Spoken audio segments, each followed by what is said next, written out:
Halo semua, perkenalkan nama saya Laura Dila Verita, NIM 210403020027. Saya dari Sistem Informasi. Di sini saya akan mereview materi pendidikan kewarganegaraan bab 2, 4, dan 5. Yang pertama, kita akan mulai dari bab 2. Untuk bab 2, mempunyai topik tentang hakikat kewarganegaraan. Arti dari hakikat kewarganegaraan sendiri adalah merupakan mata pelajaran yang memfokuskan pada pembentukan diri yang beragam dari segi agama, sosiokultural, bahasa, usia, dan suku bangsa untuk menjadi warga negara Indonesia yang cerdas, terampil, dan berkarakter, yang dilandasi oleh Pancasila dan UUD 1945. Belajar tentang pendidikan kewarganegaraan pada dasarnya adalah belajar tentang keindonesiaan, belajar untuk menjadi manusia yang berkepribadian Indonesia, membangun rasa kebangsaan, dan mencintai tanah air Indonesia. Dalam bab ini, kita akan mempelajari 5 poin penting, yaitu 1. Menelusuri konsep dan urgensi pendidikan kewarganegaraan dalam mencerdaskan kehidupan bangsa. Yang kedua, alasan kenapa harus ada pendidikan kewarganegaraan. Yang ketiga, menggali sumber historis, sosiologis, politis tentang pendidikan kewarganegaraan. Yang keempat, membangun argumen tentang dinamika dan tantangan dalam menghadapi pendidikan kewarganegaraan. Dan yang kelima, merangkum tentang hakikat dan pentingnya pendidikan kewarganegaraan.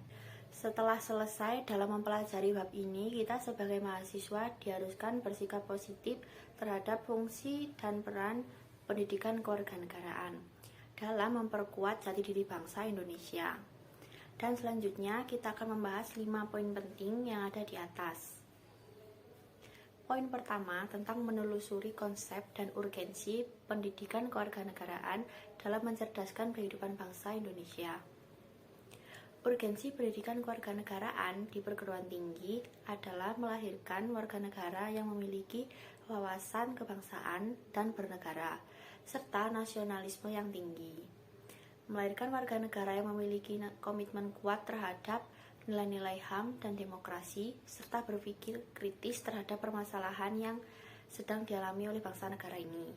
Sedangkan urgensi pendidikan kewarganegaraan adalah keberlangsungan bangsa dan negara yang didukung dengan dibentuknya generasi muda atau warga negara yang cerdas atau pintar.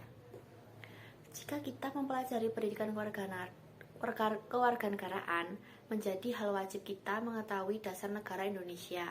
Pendidikan kewarganegaraan mengajarkan siswa untuk mampu memahami dan melaksanakan hak dan kewajiban secara sopan, santun, jujur, dan demokratis, serta ikhlas sebagai warga negara terdidik dalam kehidupannya.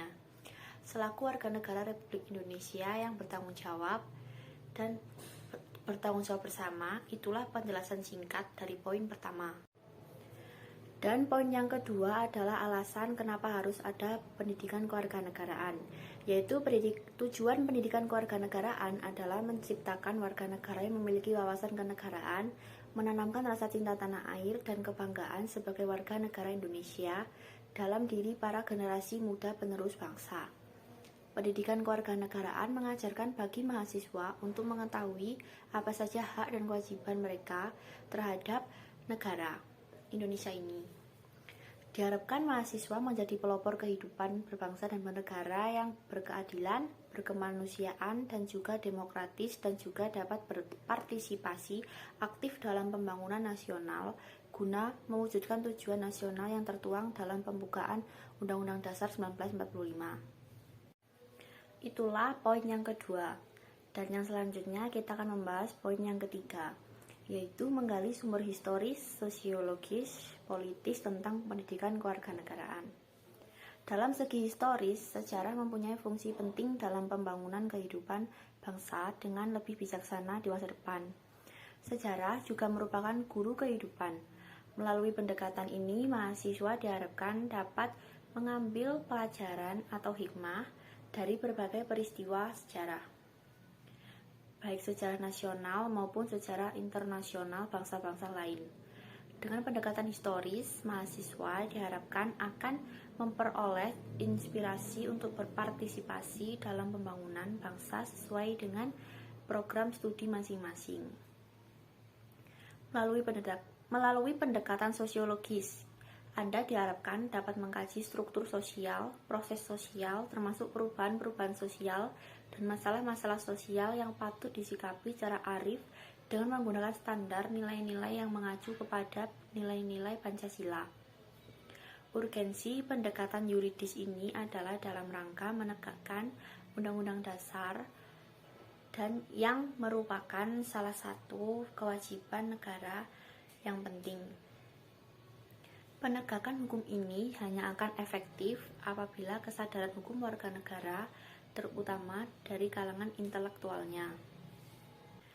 Dan poin yang keempat adalah membangun argumen tentang dinamika dan tantangan dalam menghadapi pendidikan kewarganegaraan.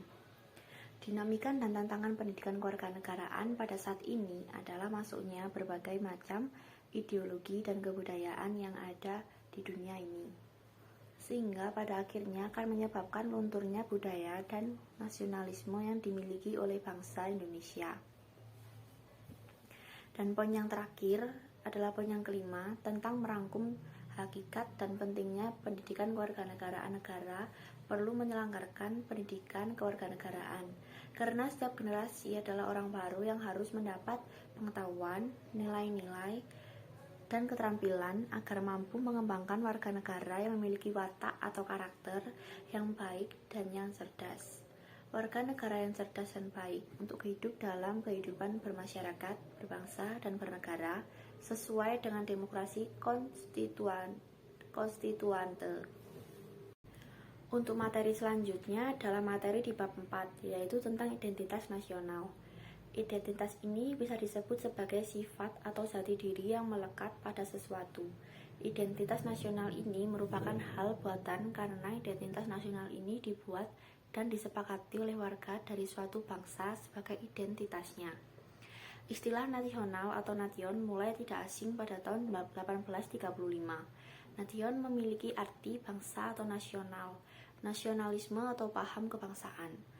Istilah bangsa ini memiliki arti masyarakat yang bentuknya terwujud dalam sejarah dan memiliki unsur-unsur satu kesatuan bahasa, satu kesatuan daerah, satu kesatuan ekonomi, satu kesatuan hubungan ekonomi, satu kesatuan jiwa. Pembentukan identitas nasional suatu negara tentunya mengalami proses yang panjang dan membutuhkan perjuangan yang besar. Hal ini karena identitas nasional adalah sebuah hasil dari kesepakatan masyarakat bangsa tersebut. Tidak setujunya masyarakat tentang identitas nasional di sebuah negara tentu saja bisa terjadi. Di dalam buku Pendidikan Pancasila Kewarganegaraan yang ditulis oleh Ani Sri Rahayu dikatakan bahwa pada dasarnya untuk bisa mempertahankan identitas nasional yang dimiliki oleh bangsa Indonesia adalah melalui penanaman nilai-nilai yang ada di dalam Pancasila ke dalam kehidupan berbangsa dan bernegara, seperti yang sudah dijelaskan bahwa identitas nasional bersifat buatan. Ada banyak faktor-faktor yang membentuk identitas nasional suatu bangsa. Faktor-faktor tersebut meliputi faktor objektif, subjektif, primer pendorong, penarik, reaktif. Faktor-faktor di atas pada dasarnya merupakan proses dalam sebuah pembentukan identitas nasional. Hal ini tentunya terus berkembang mulai dari era sebelum kemerdekaan sampai saat ini.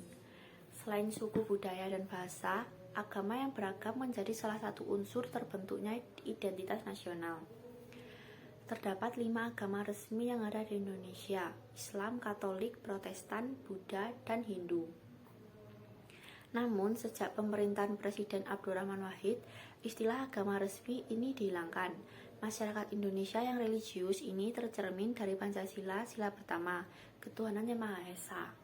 Dari unsur-unsur pembentuk identitas nasional, jenis-jenis identitas nasional bisa dikelompokkan dengan mudah, yaitu identitas fundamental, instrumental, dan alamiah. Para pendiri negara Indonesia sudah menyepakati unsur-unsur identitas nasional. Identitas nasional negara Indonesia dituliskan secara resmi dalam Undang-Undang Dasar 1945 pasal 35 sampai pasal 36. Berikut adalah unsur-unsur identitas nasional: bendera Indonesia, bahasa Indonesia, lambang negara Indonesia, semboyan bangsa Indonesia, lagu kebangsaan Indonesia, dasar falsafah negara, konstitusi negara Indonesia, bentuk negara Indonesia, dan sistem negara Indonesia. Setelah selesai di materi bab 4, kita akan lanjut untuk mereview materi terakhir kita, yaitu materi bab 5 tentang integrasi nasional. Bagi yang belum tahu, integrasi nasional adalah usaha serta proses mempersatukan perbedaan-perbedaan yang terdapat pada suatu negara hingga tercipta keserasian serta keselarasan secara nasional. Terdapat beberapa faktor yang menjadi alasan mengapa integrasi nasional ada.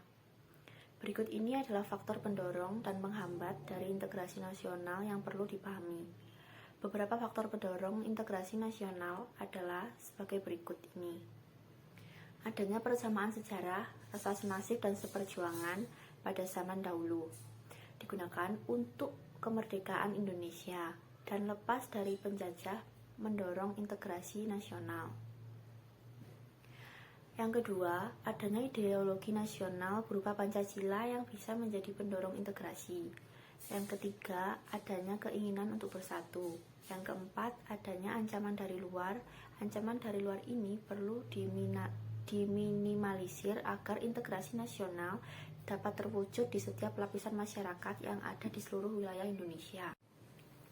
Kendati ada faktor pendorong integrasi nasional, juga dihadapkan pada beberapa faktor penghambat. Antara lain adalah sebagai berikut. 1. Kurangnya penghargaan terhadap kemajemukan. 2. Kurangnya toleransi antar sesama golongan. 3. Kurangnya kesadaran dalam diri masing-masing rakyat Indonesia. Yang keempat, adanya ketimpangan dan ketidakmerataan pembangunan. Selain faktor pendorong dan menghambat, ada pula faktor pendukung integrasi nasional, di mana faktor pendukung ini adalah elemen tambahan yang menjadi pendorong utama integrasi nasional. Salah satunya adalah penggunaan bahasa Indonesia. Bahasa Indonesia sendiri telah menjadi bahasa nasional sejak dikumandangkannya Sumpah Pemuda pada 28 Oktober 1928. Adanya semangat para pemuda pada saat itu membuat bahasa Indonesia disepakati sebagai bahasa pemersatu bangsa tanpa memandang perbedaan di dalamnya. Membangun integrasi nasional sangat penting karena jika tidak adanya integrasi, maka ancaman akan semakin mudah masuk dari luar. Akan mudah juga terjadi konflik masalah di mana dinamika integrasi nasional bangsa Indonesia ini menjadi terpecah belah dan sangat diharapkan oleh seluruh masyarakat Indonesia. Jika diharapkan masyarakat Indonesia agar bangsa ini tidak terpecah, jika melihat Indonesia adalah negara yang multikultural, sehingga bahasa nasional sangat dibutuhkan di dalam Indonesia ini. Selesai sudah video review tentang pendidikan kewarganegaraan kali ini. Semoga penjelasan yang saya berikan bisa berguna untuk kalian semua ke depannya. Jika ada salah kata, mohon dimaafkan. Terima kasih. God bless you.